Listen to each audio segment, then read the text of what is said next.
Arrived at early night, glad to be over the reef, touching land, birds floating to our hands, surmounted some low hills, a clover leaf of lakes at the centre, mostly brine, walked northwards, lizards, reptiles, a rat-like creature.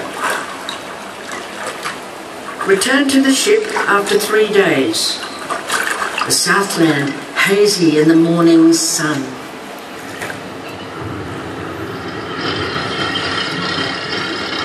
Whereas of the states of the Commonwealth, Western Australia alone is unprovided. It is expedient to incorporate and endow a university therefore enacted by the King's most excellent Majesty. That is the standard I raise. Higher education, as well as primary, for the sons of the people, free to all in the state who are entitled to it. There shall be from henceforth and forever in the state of Western Australia a university to be called the University of Western Australia. Now, where shall we put it? At last, the new university has opened its doors in a small building facing St George's Terrace on the corner of Owen Street. Some sheds have been brought down in sections from the goldfields by train. Soon, a clutter of temporary buildings of corrugated iron and weatherboard covers the Owen Street site. Students are calling it Tin Pot Alley. When I arrived to enroll, after the school day finished at 3:30, I had to step across the veranda on the joists, as the floorboards had not been laid. A pleasant and helpful clerk assisted my enrolment. Imagine my surprise when I attended my first English lecture later to find that he was the Professor of English, Walter Murdoch. This one building was the whole university for the first few years, years which were difficult financially, with the state's resources strained by the war and the 1914 drought. I was there when Professor Ross gave the first lecture on mathematics on the 31st of March 1913, and I remember Professor Ross and his Scottish bride were married a month later in the physics and maths room, and the reception was held in the laboratory. Now, ladies and gentlemen, we are about to study the cylindrics. Now, that group you may not know by that name. Are you asleep, Mr. Hector? I'm sorry for having sent you to sleep. No, sir. Although my eyes were closed, I have been listening. Ah, it is an achievement you share with the Premier. I can't wait to get out and go on a field trip. We're going to Mundaring Weir. We went to the hills near John Forest National Park for ours last year. It was wonderful. Some are surprised that people sent their daughters to uni. Yet we had quite a lot of women in 1917.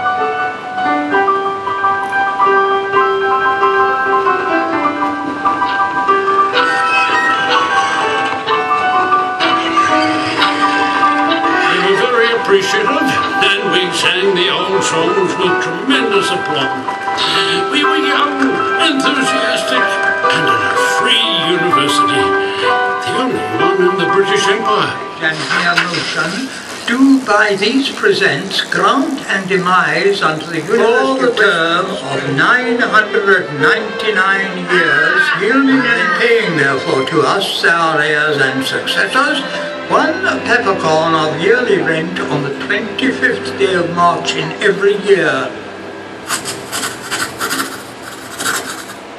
The competition announced in 1914 for the design of the future Crawley site has attracted 26 entries.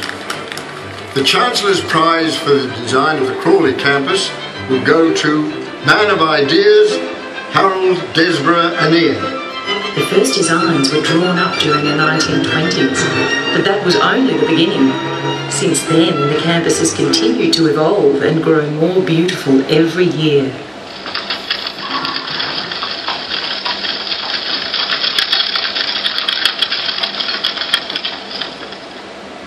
Considering the importance of fine buildings in the education and refinement of the citizens of a state, I direct that this sum shall be expended by the Senate in the erection of a university hall.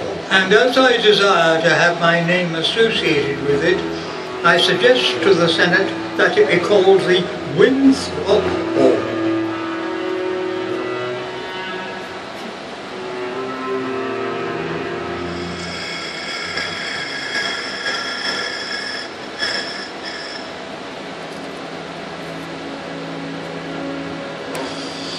The design for Winthrop Hall shall be selected after open competition, invited from Australasia, Britain, America and South Africa. Suggests the architecture of Italy, where the sun... It is a harmonious group of buildings without focusing on any particular historical style, yet incorporating the best ideas from widely different sources.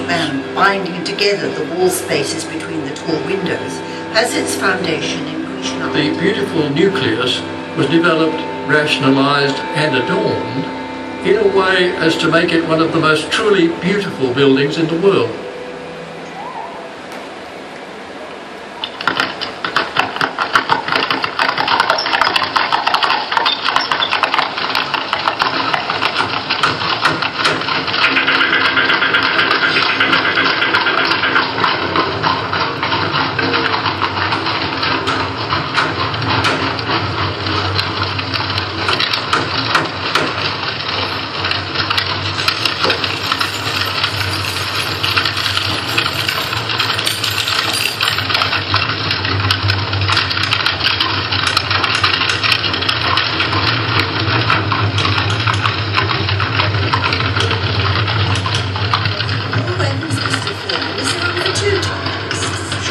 Ladies, hop on in. Hang on tight. Goodness, there's not much room, is there? It is a little cosy. Well, I'll be. You can see the river from up here. Oh, it's so beautiful. It's going to be grand. I remember the university as shed-like structures. My father thought it no fit place for students of higher learning.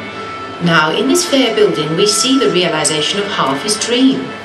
When I hand the key to your Chancellor and he throws open the door wide to the men and women of Western Australia, and when the students stream in, then after years stream out again, seeking that wisdom their motto demands, then will the whole of his dream be realised.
enough distractions. Back to study.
It has come into my head, citizens of Thebes, to visit every altar of the gods, a wreath in my hand, and a dish of incense. For all manner of alarms trouble the soul of Madam, to Oedipus. expostulate what majesty should be, what duty is, why day is day, night, night, and time, time. Out of bed, sleepyhead Polly put the kettle on town hall bell. Lily Smalls, Mrs. Vinan's treasure, comes downstairs. Promise them success and victory. Bloody thou art, bloody will be thy end.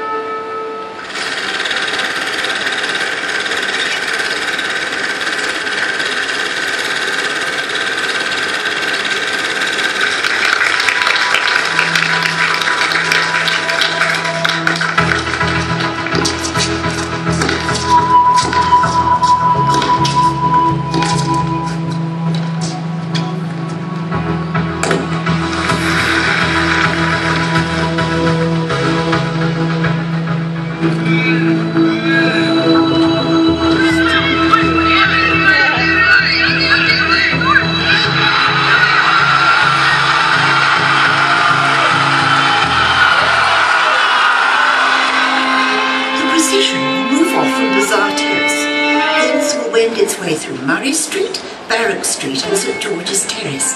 At Temple Court, a cabaret will be held, where a prize will be given to the best tableau on a decision of Miss Hackett, Dr Batty and a representative of West Australia. To the Australia. radio and TV stations, and the retrieval of said UFO from near the Narrows created the kind of cross publicity we all know and love. 1937 procession had some pretty larrikin activities in Perth streets. A certain chem student, who later became a distinguished prof, organised the manufacture of amazing stink bombs. Outrageous student behaviour. What will this year's crazy poshers come up with to horrify the unsuspecting public? Well, fortunately it's all for a good cause.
Thank you.